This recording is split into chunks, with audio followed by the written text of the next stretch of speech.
So this is from Christian Tana. He says, they're just my favorite people in rock. We've been friends since we toured together back in about 2016. They're a great band, better people, and they work hard, which is what I appreciate a lot. The fact that awesome riff master Johnny is sexy as F-bomb doesn't hurt. But then he says, but I know that my buddy Renee is the real brains behind the operation. And here's where he helps me describe the sound of the band. He says, Eagles, deserts, whiskey, guns, murder, way cool. Me and my band love those fuckers. Christian Tana, how does it feel to get some kind words from the drummer from My Mother Earth? That's unreal. I love that. That's awesome. The nicest thing anybody has ever said about us. That's our new bio, I think. It should be our bio, yeah, for sure. I love that. I thought that was a pretty cool description, which is awesome. So you guys are obviously huge music lovers. Where does this love of music come from? Like when you think back to growing up, what are the earliest musical memories where music seems to have kind of taken a hold of you? Well, I think for me, it would have stemmed from my parents, because my parents are very much into rock and roll and bringing their kids to concerts. So my earliest memories are concerts as a kid. So that's where it stemmed for me. I guess I fell in love with it at a young age, listening to my dad's vinyl. Like he had some 7-inches that I like, Guess Who 7-inch that had like it was 2 tracks, like These Eyes and American Woman. Classic. And I was just like that to me was just something that was I was hooked. It was just, there was such an energy coming out of the speakers, and it just made, I was so young, I was just like dancing around to it all the time. Was it on the Fisher Price record player? You remember that thing? Oh yeah. Did you have one of those? I had one of those like plastic, you know, like the orange and white plastic record players. But I don't know, like my family was always, it just seemed like anytime music was on was a time to celebrate. And that to me was the greatest moments of my childhood, because it was always memories of happy times and people just enjoying the moment. And to me, that I was hooked then to just want to do that and celebrate with other people, you know, like that. I think maybe that was my addiction to music, was just the social celebration. And from there, how do you gravitate towards your respective instruments? So the drums or the guitar? Well, for me, like, again, going to concerts, for some reason I was just always fixated on the drummer. Like I don't know what the energy or what it was, but early in school, I was really fortunate enough to go to a school that had a program where the music teacher was just so engaging with her students. And even at an early age, I think it was grade 4, maybe, she would go around the room and show everybody and let everyone try every instrument. And so everybody was introduced to everything. And whatever you gravitated towards the most is where she put you in the class as concert band. And so she, you know, introduced me to drums, and then I got involved in that. And she kept that going right up until grade 8. And then I continued it through high school and stuff. So really lucky to have a teacher like that. And that's what got me into drums. I don't think I got a drum kit until I was about 12. But that was when my parents kind of got involved, because, you know, for them, which is great too, because, you know, drumming is one of those things that you just can't do quietly, right? And at the time when I was doing it too, electronic drum kits weren't on the scene yet. I was going to say, even electronic kits are like, they're noisy enough too, you know?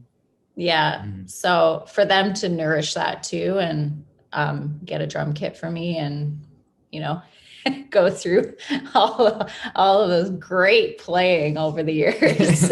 Was that the greatest gift you ever received as a kid? Was the drum kit? Yeah. And it's funny because when I went to go pick up the drum kit, we went there for a very specific kit. But when we got there, there was already one set up, and I swear it had all the lights on it, and it was silver sparkle, but it wasn't the one we were there for. But I remember seeing it and being like, oh, that's a nice drum kit. And that's actually the one we went home with. So that's nice. Yeah. And Johnny, how do you gravitate towards the guitar? It's an interesting question. I guess gravitating towards it was the vibration of it. You know, like I when I was younger, I used to like to pluck the strings and feel the vibration, and just like pluck a string and hold it, and just like I loved that feeling. Like, I don't know, it's just like you're like the Beethoven of guitar, with like the ear to the instrument. The buzz of it is just like it's fantastic. Well, your parents are both very musical too, right? So yeah, so I mean that's I had the opportunity to do that, but I mean when you're younger, and you don't, for my generation, you didn't have phones and all that stuff, so you would find ways to entertain yourself. And that's always like a lot of curiosity about a lot of different things. And the guitar was just one of them that I felt like it was just something incredible, something magical. So I gravitated towards it because of the joy I saw it bringing other people when my parents would play it. And just the vibration of it, I thought was just so, I was hooked to it. It was like, it was, I don't know, just me wanting to, I guess it's me just wanting to pursue something that seemed like this magical instrument, magical tool of celebration. So I gravitated towards it. And how early on did you guys know you had something special and that music was something you wanted to pursue full-time as a career, possibly? Solo wise, like before we were a band? Just period, where you thought this could be a career. Like, I feel like I have some talent. I feel like I have something to offer. I feel like people could appreciate what I do. And, you know, maybe if I dedicated myself to this, that this is actually a career choice. I think for us, it was more organically. We just did it because we loved to do it. Like, we were just such huge fans of music, and that's what really brought us together. We would go to shows and have a blast, and then we just started playing together because it was fun, and we didn't think about making it a career. You know, like, I think that if you're setting out to make it a career, maybe your focus is in the wrong place. And so we just did it because we love to do it, and we were very creative people. And then when it became a career is when record labels wanted to sign us. And then we pursued we pursued that instead of pursuing the jobs that we had at the time. But you know, like, I think that's more importantly than setting it to make it a career is just doing what you love to do. And I think that if you do what you love to do, then, you know, things will happen. And we're very fortunate to be able to do what we love to do, and have people love what we love to make. And I think that's probably like, I mean, that's how it happened for us. So I'm never too interested in bands that like that's their main goal, because usually the music that they make is pretty shitty or pretty like obvious. And I don't want to make obvious music. Like, to try hard. Yeah. I want to make shit that's organic and real and coming from an honest place. I mean, kind of going off of that, but more on the side of, when did you kind of realize that you might be able to do this for a living? I think for us too, it was our first rehearsal, like I wouldn't even call it a rehearsal. We weren't rehearsing for anything. we were just jamming. We were just jamming. And we were both in a music program. And at the time, it was just in like his basement, and we hit record on our very first ever interaction of us playing together. And listening back to that recording, it was, you know, one microphone, mono, but we would show people, and it was the reactions of other people and how much they liked it, that was kind of like, oh, other people like this too. So I knew other people were gonna like it. I just knew. Because Renee's a fucking great drummer. So right? I just well, no one knew that. Did you guys meet in that program, or you knew each other before that? No, we met in the program. So the program is London, Ontario. Was that the Fanshawe, the Music Industry Arts? It was, yes. Mm-hmm. Well, I have another surprise for you. Can you handle 2 surprises in one day? All right, let's do it. Okay. So here's a surprise for you. So I happen to go to school in London as well. So this is in 2004. I moved from Ottawa to London, Ontario, to take a similar program, but in a private college called OER, Ontario Institute of Audio Recording Technology. So I took audio engineering. And in my program, we had a very special guest that came in to talk to the class. His name was Dan Broadbeck. So I have a quote here from Dan Broadbeck, who was your teacher at Fanshawe. And he went on to work on 2 of your albums, I believe. So here's the quote. This is from Dan Broadbeck. There's not a bad thing to say about Johnny and Renee. They're a great band and even better people. I taught them in my first year teaching. You were there on the ground level. That's awesome. Which is how we met. And then I produced their first album and mixed the second album. So that's Dan Broadbeck, Juno award-winning producer. He's worked with the Salads, with Dolores from the Cranberries, and with the Standstills. So that's from Dan for you guys. That's amazing. Awesome. He's such a sweet guy. And he's like so incredibly talented. His ear, for music is unreal. When we worked with him, he was just like, it was amazing the magic he could do with engineering and mixing and stuff. It just great producer too. Yeah. And Grammy nominated too, right? Grammy nominated. So I guess they focus for what? Sorry. I think it was last year or the year before. Oh, last year he had. Okay. The Dolores. It was Dolores' solo album, last solo album. Mm-hmm. I guess when they hype up someone, they focus more on the win. So they just say Juno Award winner instead of Grammy. A Grammy nominee. I mean, that's huge. That's maybe bigger than a Juno win. But anyway, so he worked on the first 2 albums with you guys. I'm curious, the first 2 albums aren't up on any streaming sites. Is that a conscious choice that they're not there? Well, once we had our label and we had our record deal, once we released the first EP, we kind of decided together that we should drop the back catalog. It was like a fresh start. Yeah. And we wanted to come out as something different because we had progressed.